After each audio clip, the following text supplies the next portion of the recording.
Good morning, everyone. It's just a little bit after 7 a.m. Mountain Standard Time, and I've just finished doing my typical morning routine. My husband, he's always so kind. He brings me a cup of coffee and an ice pack for my spine every morning.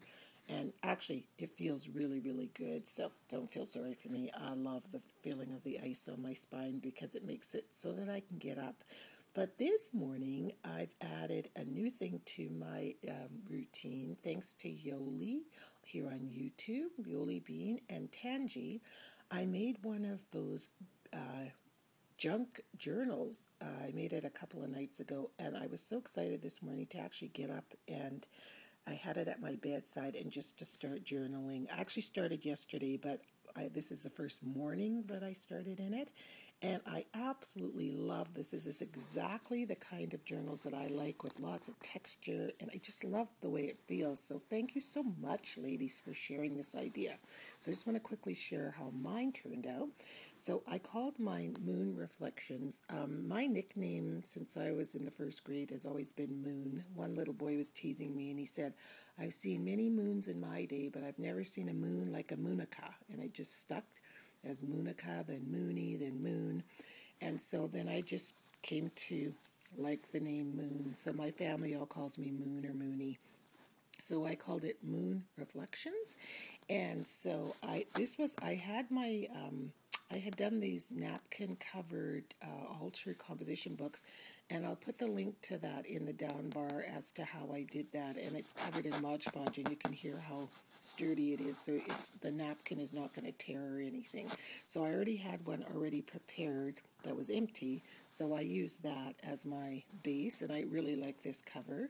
And then I did all of the, adding the papers.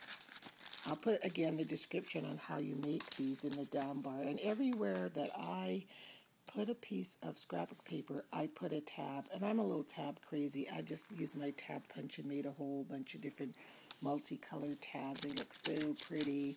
And then I inked up all the pages. And when you wrinkle the pages like they tell you to do, first thing you do is you take your book, you go through, you add scrapbook paper on random pages. Then you go in and you crumple up your pages and then open them up and use distress ink. But there's something about when you crumple the pages, what it does to the texture of the paper, and it just feels so awesome. I'm such a tactile person. I want to carry this around with me everywhere I go. I love it. I'm so thankful that these ladies shared their wonderful ideas. The only thing I did different on mine, before I added my tabs, I used my Distress It all the way around the entire book. So it gave it just a little bit more distressed edge. You don't have to do that, but I just was going to town.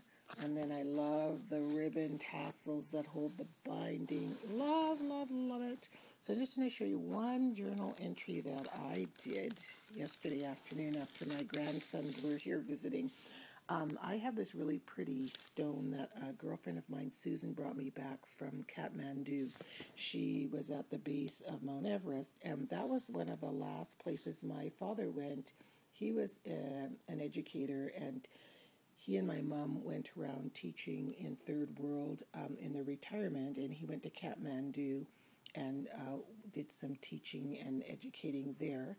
And so she went to there's a beautiful Buddhist monastery, I guess, in Kathmandu, and they hand carved these stones, and on the stone it has the Buddhist prayer, Om Mani Padme Hum. And so she brought me this back as a keepsake to remind me of that was the last place my dad had been, and I just love it. So my grandson was holding it and asked me what it was. So I told him what it was, and this is I just quickly sketched this out. I used acrylic paint here, and then sketched it out with a Sharpie and filled it in with some black acrylic paint. It's exactly not exactly, but it's the design that's on the stone. And then I just made a journal mat out of acrylic paint there and a little bit there, and used my Dymo label maker and just put Om Mani Padme Hum. And I just basically journaled about it, but I explained to them what it meant, Om Mani Padme Hum, in the simplest terms that you could to a 2-year-old and a 4-year-old.